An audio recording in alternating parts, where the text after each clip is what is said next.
السلام علیکم ورحمۃ اللہ تعالی وبرکاتہ۔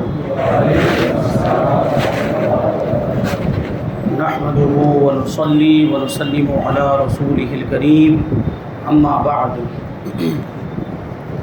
فاعوذ باللہ من الشیطان الرجیم بسم اللہ الرحمن الرحیم محمد رسول اللہ صدق اللہ العظیم۔ ایک مرتبہ بارگاہ رسول و آل رسول میں درود و سلام کا ہدیہ پیش کر لیں۔ اللہم صلی علی سیدنا و مولانا محمد معدن الجود والکرم وآلہ الکرام وابنہ الکریم وبارک وسلم صلاۃ و سلام علیک یا رسول اللہ صلی اللہ تعالی علیہ وسلم۔ عزیزان ملت اسلامیہ، آج انشاءاللہ تبارک و تعالی حضور پاک صلی اللہ علیہ وسلم کے اسم مبارک حضور کے نام گرامی یعنی محمد صلی اللہ علیہ وسلم پر گفتگو ہوگی۔ حضور پاک صلی اللہ علیہ وسلم کا نام، ذاتی نام جس کو کہا جائے وہ ہے محمد، ہر مسلمان جانتا ہے، لیکن اس کا مطلب کیا ہوتا ہے شاید بعض حضرات کو معلوم نہ ہو۔ محمد کا مطلب ہوتا ہے الذی یحمد حمدا بعد حمدہ، کہ جس کی بار بار تعریف کی جائے، جس کی ہمیشہ تعریف کی جائے، جس کی بہت زیادہ تعریف کی جائے، اسے محمد کہا جائے۔ اور اس نام کے حضور پاک صلی اللہ علیہ وسلم بالکل سچے مصداق بھی ہیں، یعنی حضور کا نام ویسے ہی نہیں رکھ دیا گیا۔ ہمارے آپ کے معاملات ہوتے ہیں، ہمارا نام رکھا جاتا ہے تو ضروری نہیں ہوتا کہ نام کا جو معنی اور مطلب ہے وہ ہماری ذات میں بھی پایا جائے، ٹھیک ہے۔ جیسے کسی کا نام شفیق ہے، شفیق کا معنی ہوتا ہے مہربانی کرنے والا، شفقت کرنے والا۔ بس اوقات دیکھتے ہیں کہ وہ شفیق نام کا آدمی بڑا ظالم ہوتا ہے اور کسی پہ شفقت نہیں کرتا، کسی پر مہربانی نہیں کرتا، تو بالکل الٹا ہو جاتا ہے۔ یہ ایسا ہوتا ہے، کبھی کبھی ایسا ہوتا ہے، ورنہ نام کی تاثیر ذات میں ہوتی ہے۔ عام طور پر تو ایسا ہوتا ہے، یعنی اچھی نیت کے ساتھ جب نام رکھا گیا، صرف رسمی طور پر نہیں۔ شفیق نام رکھنے والوں کی بھی یہ نیت ہو کہ بچے کے اندر یہ صفت آ جائے، بچے کے اندر شفقت اور مہربانی کی صفت اور خوبی آ جائے تو پھر آئے گی۔ ایسی نیت بھی ہونی چاہیے، بس رسمی طور پر کہ دنیا میں چلو انسانوں کا کوئی نہ کوئی نام ہوتا ہے تو اس لیے ہم بھی نام رکھ رہے ہیں، اس کا معنی کیا ہے، اس کا مطلب کیا ہے، اس سے کوئی لینا دینا نہیں، تو پھر برکت نہیں ہوگی۔ اور آج کل تو ناموں کے معاملات کیسے، اللہ کی پناہ، عجیب و غریب نام رکھے جا رہے ہیں، بس ان کو لگنا چاہیے الگ نام ہونا چاہیے اور یونیک، ایک ساتھ سننے میں ایک دم عجیب لگنا چاہیے بس۔ اب اس نام کا کوئی مطلب ہے بھی کہ نہیں، یا کوئی اچھا معنی ہوتا ہے بھی کہ نہیں ہوتا، کچھ کا کچھ جو بھی من میں آیا۔ اب تو گوگل پہ سرچ کیے جا رہے ہیں نام، گوگل پہ سرچ کرتے ہیں اور گوگل پہ جو بھی آئے وہ نام رکھ دیا جاتا ہے، اب اس کے مطلب پہ کوئی غور نہیں کرتا۔ ہمارے یہاں پہ عام طور پر بچوں کے جو نام رکھے جاتے ہیں، مسلمانوں میں جو نام رائج ہیں وہ یا تو عربی کے ہوتے ہیں یا فارسی کے ہوتے ہیں یا اردو کے ہوتے ہیں، ٹھیک ہے۔ تو وہی نام، اب کوئی ترکی زبان کا نام لے کر آ رہا ہے، اصل یہ نام رکھ سکتے کہ نہیں؟ اب میں ڈھونڈ رہا ہوں، اس کو پوچھا ایک آدمی نے کہ یہ نام رکھ سکتے کہ نہیں، اس کا معنی کیا ہوتا ہے؟ اب میں نے اس کو ڈھونڈا، عربی میں نہیں ملا، میں نے اس کو فارسی میں ڈھونڈا، وہ نہیں ملا، میں نے اس کو اردو لغت میں ڈکشنری میں دیکھا تو وہ نہیں ملا۔ میں نے کہا یہ تو ہماری معلومات میں نہیں ہے ایسا کوئی نام، اور اس کا کیا معنی اور مطلب ہوتا ہے مجھے نہیں پتا۔ اب وہ گیا اور کچھ دن کے بعد آ کے پوچھتا ہے حضرت یہ ترکی زبان کا نام ہے۔ میں نے کہا بھائی مجھے تو ترکی نہیں آتی، میں کیسے بتا سکتا ہوں؟ اب سوچیں آپ کہاں سے کہاں لوگ جا رہے ہیں، ترکی زبان لانے کی کیا ضرورت؟ ہمارے یہاں پہ عام طور پر عربی، فارسی یا اردو کے نام رکھے جا رہے ہیں، اور بزرگوں کے ناموں پہ نام رکھنا چاہیے۔ اولیاء کرام، صحابہ کرام اور حضور پاک صلی اللہ علیہ وسلم کے 99 نام ہیں، ان ناموں میں سے کوئی نام رکھنا چاہیے۔ تو اس کے علاوہ یہ ایسے ایسے نام رکھے جائیں اور بس ان کو الگ، اچھا الگ ہی دکھانا ہے آپ کو۔ اگر کوئی یونیک نام ہی چاہیے تو بہت سارے بزرگان دین کے نام ہیں، بہت سارے صحابہ کرام کے نام ہیں جو آج بھی عام طور پر نہیں رکھے جاتے، تو وہ نام انتخاب کریں، علماء سے رابطہ کریں کہ کوئی ایسا نام صحابہ کرام میں سے کہ جو ابھی تک نہ رکھا گیا ہو یا بہت کم چلتا وہ نام بتا دیں، تو صحابی کا نام بھی ہو جائے گا، برکت بھی ہو جائے گی، اور نئے نام کا نیا نام بھی ہو جائے گا، یعنی جو مقصد ہے وہ مقصد بھی پورا ہو جائے گا۔ لیکن صرف یہی نیت نہیں ہونی چاہیے کہ الگ لگنا چاہیے، یونیک لگنا چاہیے، نہیں، اس میں برکت کی نیت بھی ہونی چاہیے کہ ہم فلاں بزرگ کے نام پر اپنے بچے کا نام رکھ رہے ہیں تاکہ ان بزرگ کی برکتیں ہمارے بچے کی زندگی میں شامل ہو جائیں۔ اسی طرح صحابیات کے بھی نام ہیں، اسلام کی نیک خواتین کے بھی نام ہیں، وہ بھی لیے جا سکتے ہیں، وہ نام رکھے جا سکتے ہیں۔ بہرحال حضور پاک صلی اللہ علیہ وسلم کا نام پاک ہے محمد، یعنی جس کی خوب زیادہ تعریف کی گئی ہو۔ تو ہم دیکھتے ہیں کہ روئے زمین پر ہر وقت حضور پاک صلی اللہ علیہ وسلم کا چرچا ہو رہا ہے، ہر وقت ہر موقع پر ہر جگہ پر حضور پاک صلی اللہ علیہ وسلم کی تعریف ہو رہی ہے۔ چاروں جانب دنیا میں روئے زمین پر حضور کا چرچا ہے۔ اذانوں میں جہاں اللہ کا ذکر ہے وہاں حضور کا بھی ذکر ہے۔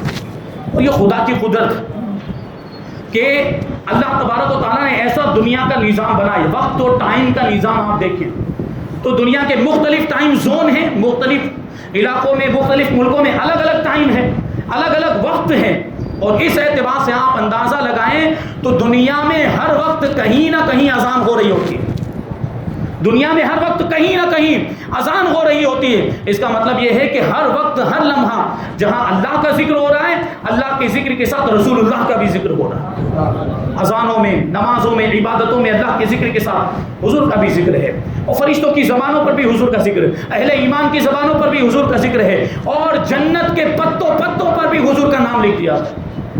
یہ حضور پاک صلی اللہ علیہ وسلم کا نام مبارک ہے، اور یہ نام کتنا برکت والا ہے۔ حضور پاک صلی اللہ علیہ وسلم کا اسم مبارک، اس کی کیسی برکتیں۔ حضرت شیخ عبدالحق محدث دہلوی مدارج النبوہ میں لکھتے ہیں کہ جس کا نام محمد ہوگا حضور اس کی شفاعت فرمائیں گے اور اپنے ساتھ جنت میں لے کر جائیں گے۔ کیوں؟ کیونکہ حضور کی محبت میں اس نے یا اس کے باپ دادا نے، اس کے ماں باپ نے، اس کے رشتہ داروں نے حضور کی محبت میں حضور کی نسبت کی وجہ سے اس کا نام محمد رکھا، تو اسی نسبت کی وجہ سے حضور اس کی شفاعت بھی فرمائیں گے اور جنت میں بھی لے کر جائیں گے۔ لیکن دیکھیں ایمان شرط ہے، ایمان اور عشق رسول شرط ہیں۔ اگر ایمان نہیں ہے، اگر عشق رسول نہیں ہے تو لاکھ محمد نام رکھ لیں کوئی فائدہ نہیں۔ اگر کوئی کافر محمد نام رکھ لے تو کیا وہ جنت میں جائے گا؟ ہرگز نہیں جا سکتا۔ یا کسی نے پہلے محمد نام رکھا ہوا تھا، پھر کافر ہو گیا، پھر مرتد ہو گیا، اس کو حضور کی شفاعت سے کوئی فائدہ نہیں ملے گا، اور حضور کے اس نام سے بھی کوئی برکت نہیں ملے گی۔ تو پتہ کیا چلا کہ حضور پاک صلی اللہ علیہ وسلم کے نام کی برکت اگر ہم حاصل کرنا چاہتے ہیں اس کے لیے ایمان شرط ہے، ایمان والوں کو اس کی برکتیں ملتی ہیں۔ حضرت اسماعیل حقی، علامہ اسماعیل حقی رحمۃ اللہ تعالی علیہ نے بڑی پیاری بات لکھی ہے، دیکھیں ہمارے لیے بہت کام کی۔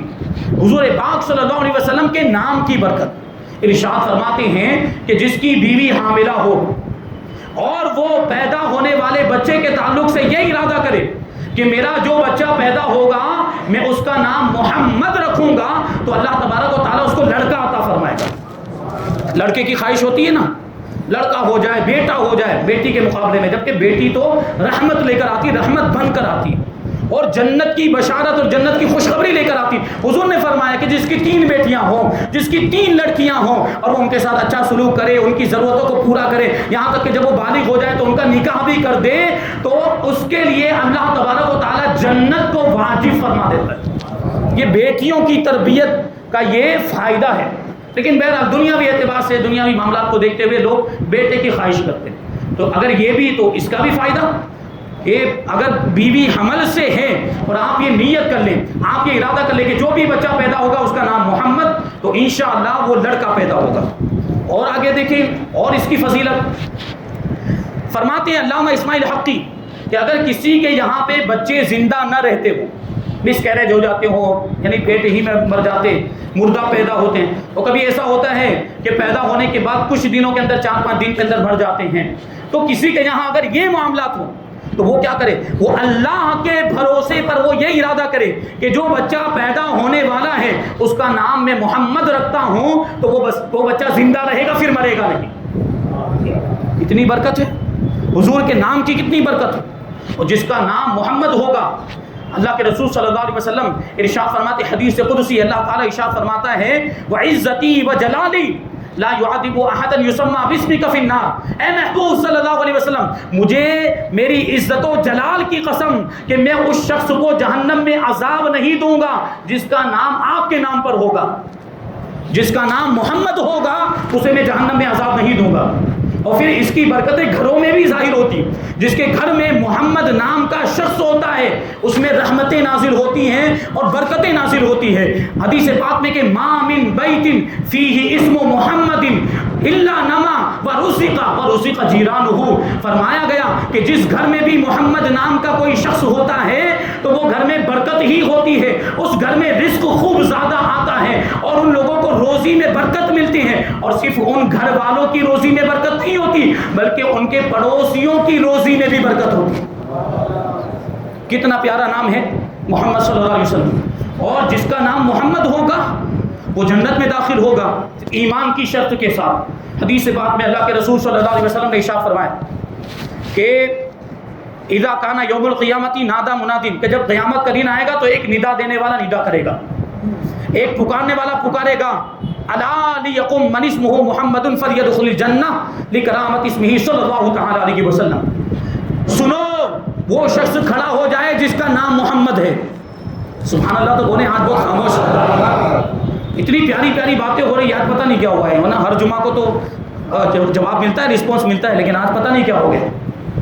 تو حضور نے ارشاد فرمایا کہ جب قیامت کا دن ہوگا تو ایک ندا دینے والا ندا دے گا کہ جس کا نام محمد ہو وہ کھڑا ہو جائے اور جنت میں داخل ہو جائے۔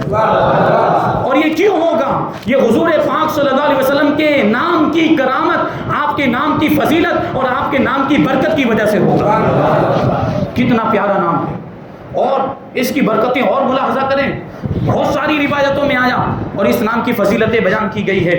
حضرت آدم علیہ السلام، حضرت آدم علیہ السلام کا واقعہ میں سنا چکا کہ حضرت آدم علیہ السلام کو جب جنت سے دنیا میں بھیجا گیا تو 300 سال تک روتے رہے، لیکن آپ کی خطا معاف نہیں ہوئی، خطا اجتہادی تھی، نبی کو گنہگار نہیں کہہ سکتے، تو وہ خطا اجتہادی بھی تو ظاہر سی بات وہ ان کے لیے بہت بڑی ہوتی، تو حضرت آدم علیہ السلام روتے رہے، لیکن پھر ایک وقت وہ آیا کہ حضور کا وسیلہ پیش کیا، حضور کے نام کا وسیلہ حضرت آدم علیہ السلام نے اللہ کی بارگاہ میں پیش کیا کہ اے پروردگار مجھے محمد صلی اللہ علیہ وسلم کے صدقے میں معاف فرما دے۔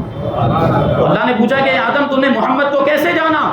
تو حضرت آدم علیہ السلام نے عرض کیا کہ پروردگار جب تو نے مجھے پیدا کیا تو میں نے اپنا سر اٹھا کر اوپر کی طرف دیکھا تو عرش اعظم کے پایوں پر اور اس کے ستونوں پر میں نے لکھا ہوا دیکھا لا الہ الا اللہ محمد الرسول اللہ، تو میں سمجھ گیا، مجھے یقین ہو گیا کہ اللہ تبارک و تعالی نے اپنے نام کے ساتھ جس کے نام کو ملایا ہے یقیناً وہ ساری مخلوقات میں اللہ کو سب سے زیادہ پیارا اور محبوب، اسی لیے میں نے ان کا وسیلہ پیش کیا۔ پھر اللہ نے کیا ارشاد فرمایا کہ جب تم نے محمد کا وسیلہ دے ہی دیا ہے، جب تم نے محمد کے واسطے سے مغفرت طلب کی، جاؤ میں نے تمہاری خطا کو معاف کر دی۔ یہ حضور پاک صلی اللہ علیہ وسلم کے نام کی برکت۔ تو ہمیں اپنے بچوں کا نام محمد رکھنا چاہیے۔ اچھا، کبھی یہ آپ کے ذہن میں سوال آ سکتا ہے کہ اگر کسی کے 3 لڑکے تو تینوں لڑکوں کا نام محمد کیسے رکھے؟ پھر امتیاز کیسے ہو پائے گا؟ پہلے والے بچے کو بلانا ہے اور محمد بولے دوسرا آ جائے گا یا تیسرا آ جائے گا، آپ پکاریں گے تو تینوں کا نام سیم ہوگا۔ تو صحابہ کرام نے یہی بات حضور کی بارگاہ میں عرض کی، یا رسول اللہ اگر کسی کے چند لڑکے ہو تو کیا سب کا نام محمد رکھیں؟ تو حضور نے کیا ارشاد فرمایا؟ حضور فرماتے ہیں ما غر احدکم ان یکون فی بیتہ محمد و محمدان و ثلاثۃ، کہ تمہارے لیے یہ بات کوئی نقصان دہ نہیں ہے کہ اس کے گھر میں ایک محمد نام کا شخص ہو یا 2 ہو یا 3 ہو، یعنی جتنے بھی ہوں سب کے نام محمد ہی رکھنے چاہیے، تو اس کی برکتیں شامل ہوں گی۔ اب یہ جو مسئلہ رہ جاتا ہے کہ پھر پکاریں گے کیسے، تو نام محمد رکھ دیا جائے، یعنی اصلی نام جو ہو وہ محمد ہو۔ اذان کے وقت جو نام رکھا جاتا ہے بچے کا، لڑکا ہے تو اس کا نام محمد رکھ دیا جائے، پھر بعد میں پکارنے کے لیے اس محمد کے ساتھ دوسرا کوئی نام جوڑ دیا جائے۔ جیسے ہمارے یہاں پہ عام طور پر یہ رواج تو ہے کہ محمد کے ساتھ دوسرا کوئی نہ کوئی نام ہوتا ہے، محمد حنیف، محمد سلیم، محمد رفیق، اس طرح ہوتا ہے کہ نہیں؟ تو یہ نیت ہونی چاہیے کہ محمد یہ اس کا اصلی نام ہے، اور اس کے ساتھ ہم نے جو دوسرا نام جوڑا ہے وہ امتیاز کے لیے جوڑا ہے، وہ پکارنے کے لیے جوڑا ہے، تاکہ فرق ہو جائے کہ کون سے بیٹے کو پکارا جا رہا ہے۔ اور ہم نے اصلی نام محمد رکھا ہوگا تو محمد صلی اللہ علیہ وسلم جو حضور پاک کا نام ہے اس کی برکتیں شامل ہو جائیں، تو 1 ہو یا 2 ہو۔ اعلیٰ حضرت رضی اللہ تعالیٰ عنہ نے اپنے سارے شہزادوں کے نام محمد ہی رکھے، پھر بعد میں وہ پکارنے کے لیے، جیسے حضور مفتی اعظم ہند کا نام بھی محمد ہی ہے، پکارنے کے لیے مصطفیٰ رضا بعد میں بڑھایا گیا، حضور حجت الاسلام کا نام بھی محمد رکھا گیا، اور بعد میں پکارنے کے لیے حامد رضا کا اضافہ کیا گیا، اور جو تیسرے صاحبزادے تھے ان کا نام تو محمد رضا تھا ہی، یعنی بعد میں بھی وہی رکھا گیا محمد رضا۔ تو یہ شان ہے یہ اسم محمد کی. حضرت آدم علیہ السلام کو بھی اس کی برکتیں حاصل ہوئی. اور حضور پاک صلی اللہ علیہ وسلم کا نام جب آئے محمد صلی اللہ علیہ وسلم تو ایمان والا مچل جاتا ہے. جو عاشق ہوتا ہے اس کے دل کی کیفیت تبدیل ہو جاتی ہے. حضرت ابو بکر صدیق رضی اللہ تعالیٰ عنہ کا واقعہ, ہم اور آپ جب حضور کا نام آتا ہے تو ہم کیا کرتے, انگوٹھے چوم کر آنکھوں سے لگا لیتے. یہ محبت کی علامت ہے. یہ حضور سے ہماری جو محبت ہے یہ اس کی نشانی ہے. اور یہ حضرت سیدنا صدیق اکبر کی سنت بھی ہے, اور حضرت آدم علیہ السلام کی بھی سنت ہے. میں نے جو واقعہ اس سے پہلے سنایا تھا تو اس کی طرف نہیں جاؤں گا. حضرت ابو بکر صدیق رضی اللہ تعالیٰ عنہ کا واقعہ, صحابہ کرام موجود اور حضور پاک صلی اللہ علیہ وسلم بھی تشریف فرمائے. حضرت بلال اذان دینے کے لیے کھڑے ہوئے. حضرت بلال اذان دیتے دیتے پہنچے اشہد ان محمد رسول اللہ. تو سیدنا صدیق اکبر نے اپنے دونوں انگوٹھوں کو چوما اور آنکھوں سے لگا لیا اور کیا کہتے ہیں, قرۃ عینی بک یا رسول اللہ, یا رسول اللہ میری آنکھوں کی ٹھنڈک آپ ہی سے ہے. اب اذان مکمل ہوئی. جب حضرت بلال اذان سے فارغ ہوئے تو حضور نے ارشاد فرمایا کہ جو شخص بھی ایسا کرے گا جیسا میرے پیارے ابو بکر نے کیا ہے میں اس کی شفاعت کروں گا اور وہ میرے ساتھ جنت میں داخل ہوگا. ارے ایمان والوں کو خوش ہو جانا چاہیے کہ ہم دیکھیں کتنا معمولی سا عمل کر رہے ہیں, اس میں کوئی محنت نہیں, کوئی مشقت نہیں, بس محبت اور عشق کی وجہ سے جب حضور کا نام آ جائے انگوٹھے چوم کر آنکھوں سے لگا لیں, حضور کی شفاعت کے حقدار ہو جائیں گے اور جنت میں داخلے کے بھی حقدار. یہ کتنی بڑی چیز ہے.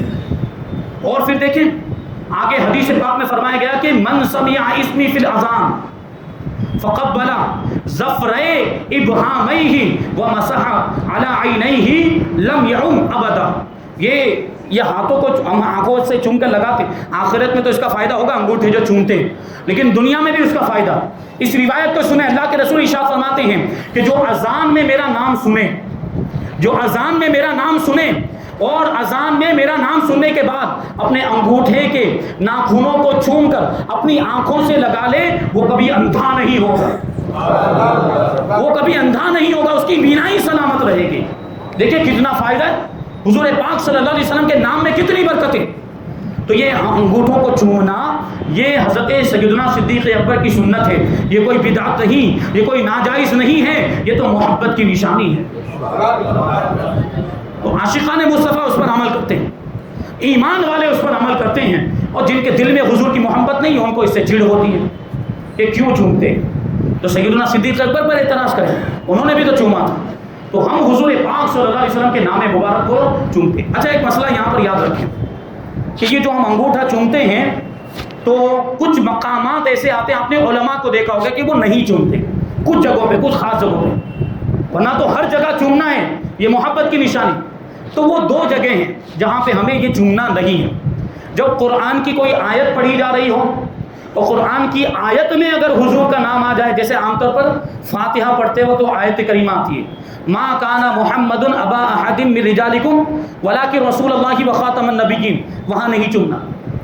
وہاں ہم ایسے ادب کے ساتھ توجہ کے ساتھ اس کو سنتے رہیے. کیوں؟ کیونکہ جب قرآن کی آیت پڑھی جا رہی ہو تو خاموش رہنا ضروری ہے اور غور سے سننا ضروری ہے. اس وقت کچھ بات چیت نہیں کر سکتے اور کوئی دوسرا عمل نہیں کر سکتے. تو یہ اسی وجہ سے منع ہے. جب قرآن کی آیت پڑھی جا رہی ہو تو پھر نہیں چومنا ہے, یہ اس کے ادب کا تقاضا ہے. اور اگر خطبے میں حضور کا نام آ جائے, یہ بھی بات یاد رکھیں, اب وہ خطبہ کوئی بھی ہو, چاہے پھر وہ جمعہ کا خطبہ ہو یا بیان کا خطبہ ہو یا نکاح کا خطبہ ہو, ہر خطبے میں جہاں بھی حضور کا نام آئے وہاں نہیں چومنا. اور آیت کریمہ میں نام آئے یا خطبے میں نام آئے اس وقت درود شریف پڑھ سکتے ہیں, لیکن درود شریف من میں پڑھیں گے, آواز نہیں نکلنی چاہیے. من میں درود شریف پڑھیں گے, کیونکہ خطبے کا سننا بھی واجب ہے اور آیت کریمہ کا سننا بھی واجب. ہم درود شریف پڑھیں گے تو وہ سننا نہیں پایا جائے گا. اس لیے یہ دو موقع ایسے ہیں جہاں پر انگوٹھے بھی نہیں چومیں گے اور درود شریف بلند آواز سے نہیں پڑھیں گے بلکہ آہستہ آواز سے پڑھیں گے. وہ آیت کریمہ جب خطبے میں آتی نا, ان اللہ و ملائکتہ یصلون علی النبی یا ایھا الذین آمنوا صلوا علیہ وسلموا تسلیما. تو یہ آیت کریمہ اگر خطبے کے علاوہ ہے تو درود شریف پڑھنا واجب ہو جاتا ہے, درود شریف پڑھنا ضروری ہو جاتا ہے. لیکن یہی آیت کریمہ جب خطبے میں آئے تو آپ کو آواز سے درود شریف نہیں پڑھنا. کچھ لوگوں کی آواز آتی ہے ایسے ایسے, نہیں پڑھنا ہے, خاموش دل میں پڑھیں گے, من میں, آواز بالکل نہیں نکلنی چاہیے خطبے کے دوران جب یہ آیت کریمہ ہے. تو یہ مسئلہ بھی ذہن میں رکھیں. تو دیکھیں یہ حضور پاک صلی اللہ علیہ وسلم کے نام کی برکت. ایک واقعہ سناؤ آپ کو. بنی اسرائیل میں ایک شخص تھا بڑا گنہگار. وہ کیسا گنہگار؟ 200 سال تک اللہ کی نافرمانی کرتا رہا. اس زمانے میں لوگوں کی عمریں بھی ویسی ہوتی تھی. ہم تو 70 اور 60 میں ہی دنیا سے رخصت ہو جاتے ہیں. آج کل کی تو عمریں یہی ہو گئی ہیں. 70 سے اوپر کوئی جائے تو بہت بڑی بات ہے. تو 200 سال تک اللہ کی نافرمانی کرتا رہا. پھر وہ مر گیا. تو بنی اسرائیل کے لوگوں نے کیا کیا؟ اس کو اٹھایا، کیونکہ بہت بڑا گنہگار تھا. نہ اس کو غسل دیا، نہ اس کی نماز جنازہ پڑھی، نہ اس کو دفن کیا. اس کی لاش کو لے جا کر گندگی والی جگہ پر پھینک دیا، جہاں گندگی پھینکی جاتی تھی، جہاں نجاست، وہ سارے شہر والے جو کچرا، کوڑا، گندگی، نجاست ڈالتے تھے، اس جگہ پر لے جا کر پھینک دیا. کیوں؟ ان کے اعتبار سے تو بہت بڑا گنہگار تھا، وہ اللہ کا نافرمان تھا، اس لیے اس کو وہاں پھینک دیا. اب اللہ تبارک و تعالیٰ نے حضرت موسیٰ علیہ السلام پر وحی نازل فرمائی اور حضرت موسیٰ علیہ السلام کو حکم دیا کہ اس شخص کے پاس جاؤ، اس کی لاش کو اٹھا کر لے کر آؤ، اسے غسل دو اور اس کی نماز جنازہ پڑھ کے اس کو دفن کرو. سوچنے جیسی بات. 200 سال تک جس نے اللہ تعالیٰ کی نافرمانی کی ہو، اس کے بارے میں حضرت موسیٰ علیہ السلام جیسے جلیل القدر نبی کو وحی ہو رہی ہے کہ اس کو اٹھا کر لاؤ، اس کو غسل دو، اس کو کفن پہناؤ اور اس کی نماز جنازہ پڑھ کے اس کو دفن بھی کرو، یہ حکم ہوا. تو حضرت موسیٰ علیہ السلام نے اللہ کی بارگاہ میں عرض کیا ہے پروردگار، بنی اسرائیل گواہی دیتے ہیں کہ یہ تو بہت بڑا گنہگار تھا، 200 سال تک تیری نافرمانی کرتا رہا، لیکن یہ اتنا اس کا اعزاز کیوں ہو رہا ہے؟ اس کی عزت میں اس طرح اضافہ کیسے ہو گیا؟ اس کا مرتبہ اتنا بلند کیسے ہو گیا کہ اس کے تعلق سے یہ حکم دیا جا رہا ہے کہ نماز جنازہ پڑھی جائے، غسل بھی دیا جائے، کفن بھی دیا جائے، دفن بھی کیا جائے. تو اللہ تبارک و تعالیٰ کی طرف سے آواز آئی کہ اے موسیٰ، یقیناً یہ ظاہری نگاہوں میں ظاہری طور پر بہت بڑا گنہگار تھا، بہت بڑا نافرمان تھا، لیکن اس کی ایک عادت تھی، وہی عادت مجھے پسند آ گئی. وہ عادت کیا تھی؟ روایت میں ہے، الفاظ میں کہ کلما نشرت توراتا و نظر الی اسم محمد صلی اللہ علیہ وسلم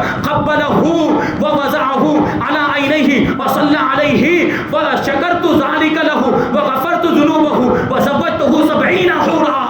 یہ اے موسیٰ سنو، اس کی یہ عادت تھی اور بڑی ہی پیاری عادت تھی کہ جب بھی وہ توریت کو کھولتا تھا، جو توریت حضرت موسیٰ علیہ السلام پر نازل ہوئی، اس توریت میں بھی حضور کا نام موجود تھا، اس توریت میں حضور کا ذکر موجود، حضور کی نشانیاں بیان کی گئی. تو فرماتا ہے اللہ تبارک و تعالیٰ کہ جب وہ توریت کو کھولتا تھا اور جب محمد صلی اللہ علیہ وسلم کے نام کو دیکھتا تھا تو وہ نام پر، حضور کے نام کو چوم کر اپنی آنکھوں سے لگا لیا کرتا تھا اور میرے حبیب پر درود پڑھا کرتا تھا. تو اس کے اس عمل کو میں نے قبول کر لیا اور اس کے سارے گناہوں کو معاف کر دیا اور جنت میں نے 70 حوروں کے ساتھ اس کا نکاح کر دیا. یہ حضور کے نام کے ادب کی وجہ سے دیکھیں، وہ 200 سال تک نافرمانی کی تھی، 200 سال تک گناہوں کے کام کرتا رہا، لیکن حضور کے نام کا ادب کرتا تھا، حضور کے نام کو چوم کر آنکھوں سے لگاتا تھا، سارے گناہوں کی بخشش ہو گئی، جنت مل گئی اور جنت میں 70 حوروں کے ساتھ اس کا نکاح کر دیا گیا. یہ اس میں محمد کی برکتیں اور کتنی میں برکتیں بتاؤں. اور بزرگان دین کا عمل دیکھیں کہ اس نام مبارک کی کیسی تعظیم کیا کرتے ہیں. حضور پاک صلی اللہ علیہ وسلم کا نام جس مجلس میں آئے یا جس محفل میں آئے، جہاں پر یا جس گھر میں لیا جائے، اس مجلس میں اور اس گھر میں برکتوں کا نزول ہوا کرتا ہے، رحمتیں نازل ہوا کرتی ہیں. تو اس نام کا بھی ہمیں ادب و احترام کرنا ہے. جس محفل میں حضور کا نام آئے ہمیں درود شریف پڑھنا چاہیے.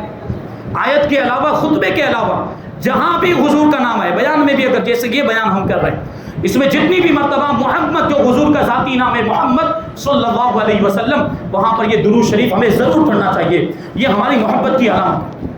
تو دیکھیں بزرگ کیسا ادب کیا کرتے تھے. سلطان محمود غزنوی کا واقعہ شاید آپ نے سنا ہوگا.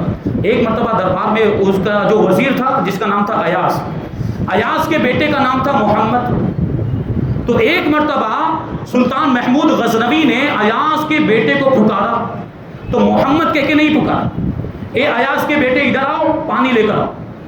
تو ایاز یہ سب سن رہا تھا، وزیر ہے، سلطان محمود غزنوی کا وزیر اور بڑا چہیتا، بڑا قریبی سلطان کا.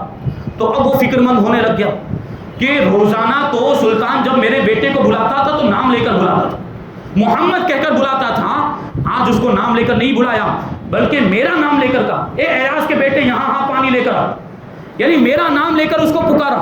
تو تو کہیں میرے بیٹے سے کوئی غلطی تو نہیں ہو گئی, کہیں کوئی بے ادبی تو نہیں ہو گئی, کوئی گستاخی کہ جس کی وجہ سے بادشاہ ناراض ہو گیا. تو وہ پریشان ہو گیا, وزیر ایاز پریشان رہنے لگ گیا.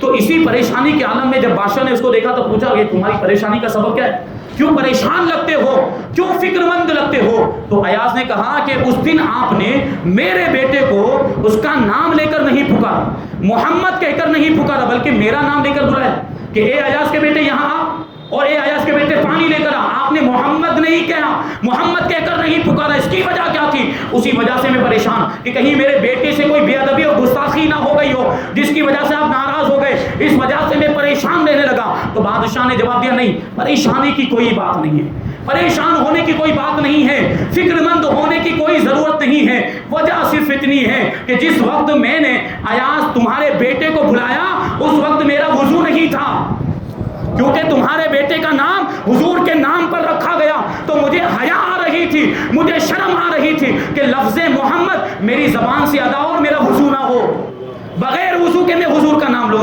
اس لیے میں نے اس دن اس کا نام لے کر نہیں پکارا, بلکہ تمہارا نام لے کر تمہاری طرف منسوب کر کے پکارا. یہ بزرگ دیکھیں, یہ حضور پاک صلی اللہ علیہ وسلم کا کہ نام کا کیسا ادب و احترام کیا کرتے تھے. اور بھی بہت ساری باتیں بیان کی جا سکتی تھی لیکن وقت ختم ہو گیا. اللہ تبارک و تعالیٰ کی بارگاہ میں دعا ہے کہ جو کچھ بھی بیان ہوا اس پر ہم سب کو عمل کرنے کی توفیق عطا فرمائے. حضور پاک صلی اللہ علیہ وسلم سے سچی پکی محبت کرنے کی توفیق عطا فرمائے. حضور کا نام آئے تو درود پڑھنے کی توفیق عطا فرمائے, کثرت کے ساتھ ویسے بھی درود شریف پڑھنے کی توفیق عطا فرمائے, اور حضور کے نام کا ادب و احترام کرنے کی توفیق عطا فرمائے. حضور کے نام مبارک کی برکتیں ہم سب کو عطا فرمائے.